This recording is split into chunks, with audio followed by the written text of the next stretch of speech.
Have you ever wanted to play as a cube before?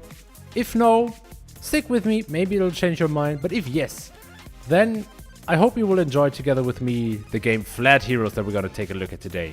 A game by the developers Parallel Circles. And it is a action indie title. It is a platformer. It is a platformer in which you control a cube.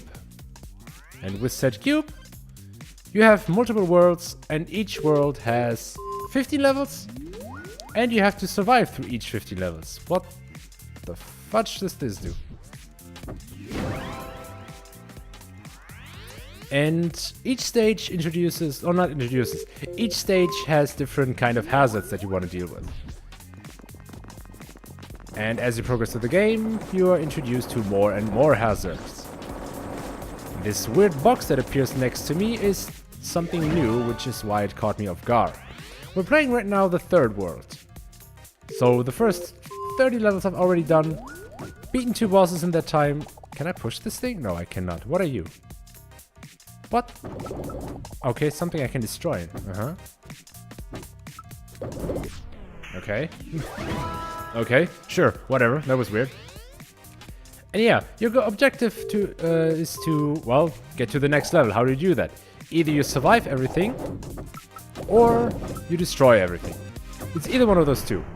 In this case, I die. So that's not what you want to do. In fact, you want to use your ability with these things here to make sure they chain react and destroy each other. Come here. Okay, beautiful. The game does a very nice job so far as to introducing new hazards. There are only really a couple of levels that use the same, or only the same hazard, and you're introduced into more and more difficult things as you go on. So yeah, so far 35 levels into the main mode of the game, I am pleasantly surprised. I have not really had that much redundancy. Okay, why am I not managing to pull this one off? Especially not to the degree where I say that the challenges become just annoying. Neat. What do we have now? More of those? What are you? What are you? Okay, you cling to me and then you try to eat me? Okay, I can just destroy you as a whole.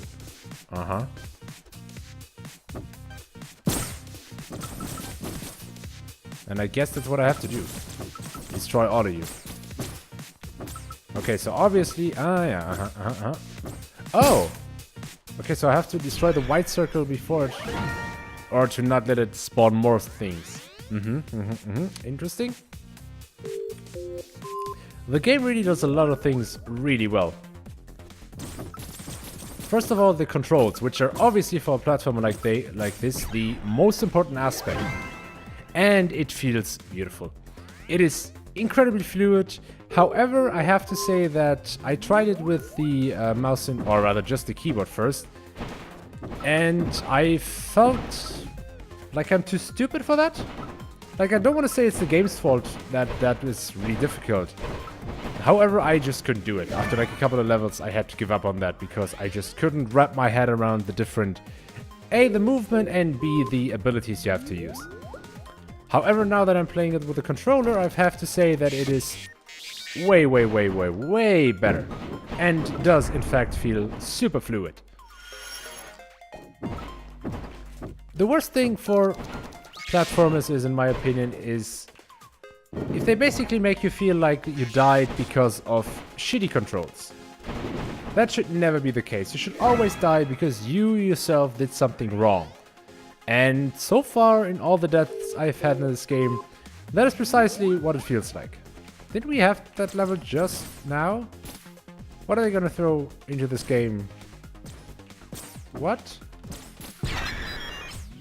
What? Okay, I'm confused. Sure. As for controls, well, you cannot do that much, obviously. You can jump, you can do a double jump, you can cling onto surfaces. Go away from me, and that is pretty much it. You jump and you have a little burst ability that does damage to nearby things if they can in fact take damage from it. As you progress through the game, as I said, multiple things come to your way. However, the main area is always the same. It's always something that fits on your screen. Which does give you a nice... It's not convoluted, basically, what I'm trying to get at here. Even the way the colors are, it has a very clean, and while it's very clean, it has a very colorful look, as you can hopefully see for yourself right now. But it works in a way that it is very clear for you to distinguish what is... Oh lord. What is an enemy, what is your objective, where are you in all of the chaos here. It just works very well. The colors do work very well indeed. What you also have is the capability to change the palette color in the main menu. I cannot do it in here, and I'm not even sure if it actually works in the main mode of the game. That wasn't good enough. But in the different modes, there's definitely an option to change the color you're using, which is also a nice thing to have. And you might now wonder yourself, or ask yourself, what is he talking about different modes? Well, this game is mostly really considered a party game, which, I mean, if you see this, is probably not really the first thing you would think about.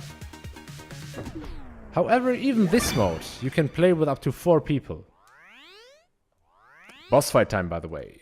The final stage of each world is a little boss fight, and let's see. The first one was a boss that you had to make sure crashes into walls. The first one was a little Snake Tron minigame. And this one, what are you gonna do? Okay. Oh. Okay, what was that? Uh-huh. So whenever it's white, I have to take one of his rings away, I guess.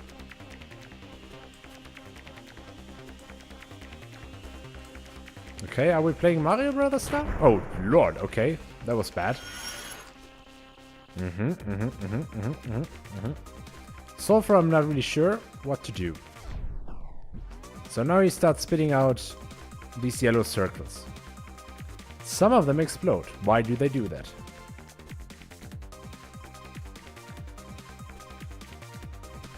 Okay, so I survived the wave, which means I get to take another health bar off of him. Whew, okay. That is another bomb. Ah! Damn it, I cannot touch the wall. He's tricky. He is tricky. Let us get past him, and then we're gonna talk more about the party mode aspect of this game. Because, well, we finished one world, which is basically good enough for at least for this video. While we're at it though, and while I try to focus a little bit more, you can check out the music though. It really does a very good job at keeping the tension up. And not just keeping the tension up, but also keeping you pumped. Okay. Obviously, music in a game like this is a very important aspect, because it does help you quite a lot to keep the mood up. And the game doesn't have at least so far, not the widest soundtrack or the biggest soundtrack, but it does have beats that just make you want to continue. Beats that just want to make you go and definitely check out the next level. Oh, do I have to kill these as well? I do not. Thank you very much. There we go. New palette unlocked. Steampunk. Sure thing.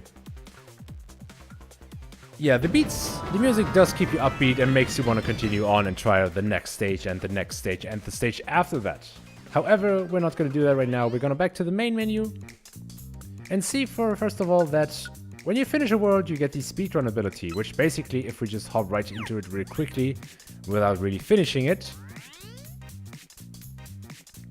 it's basically the same thing as the world. However, now you have in the top left a little timer, which, if that's your thing, if you're into speedrunning, then this game, well, allows you to do just that.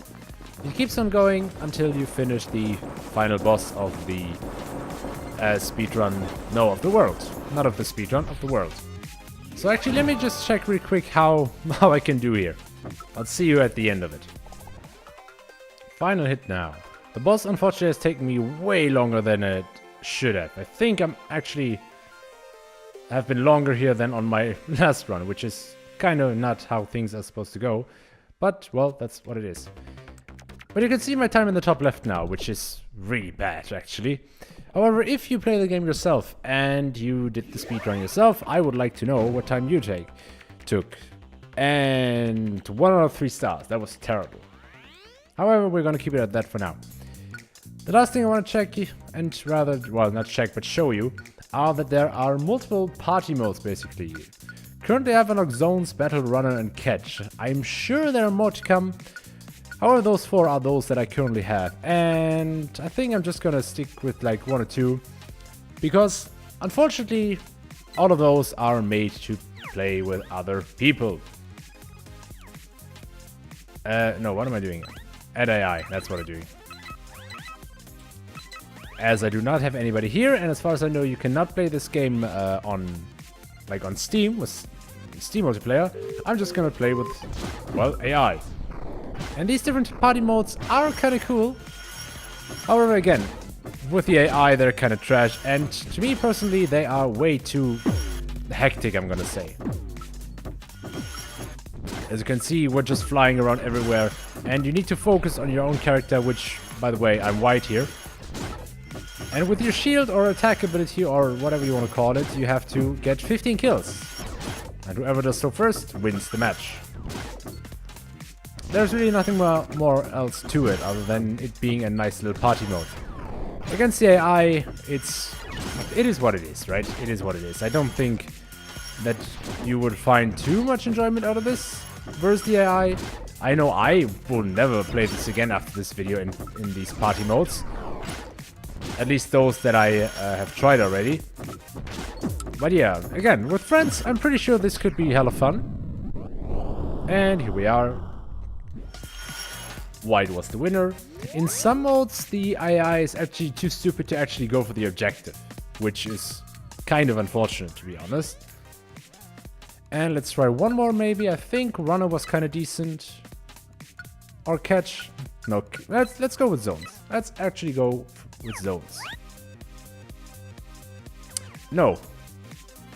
Sorry. I wanted to go for Catch. That was a neat one. Let's go again. And in this one, you have to basically, well, catch the gold things at the top right. Or whatever it is. And you have to collect 5 of those as the first person. And whoever does so wins the match. The walls are lava, by the way, so you cannot touch them. As I just did. I would say that this mode is a little bit quieter. But just a little bit. Especially... oh lord. Especially if the shards spawn right next to everybody. And there we go. Again, party mode. It's probably fun with a lot of people. Or with your friends close to you. Whereas the AI, I'm just not even going to bother with the other 2, and I'm just going to leave it at that. But this is pretty much the way Flat Heroes works. It is a very fun platformer. As I said earlier, you can change the color palette as I'm doing right now. It's fun. It's a fun platformer. The music is kick-ass. The graphics or the visuals are nice to look at. I'm definitely going to go and probably... well, not just probably. I'm going to finish the main worlds at least. I'm never going to touch these modes again. But the main world, it's fun. I'm gonna enjoy it. I'm gonna enjoy it. The different difficulties or objects they throw at you, they are fun enough and different enough to not get stale. At least so far. Who knows how the next worlds are going to be. But so far, I've really enjoyed my time. I'm gonna play more of it. I hope you're gonna enjoy I hope you're gonna enjoy the game as well. If you have it, if you plan on buying it, it's €8 on Steam.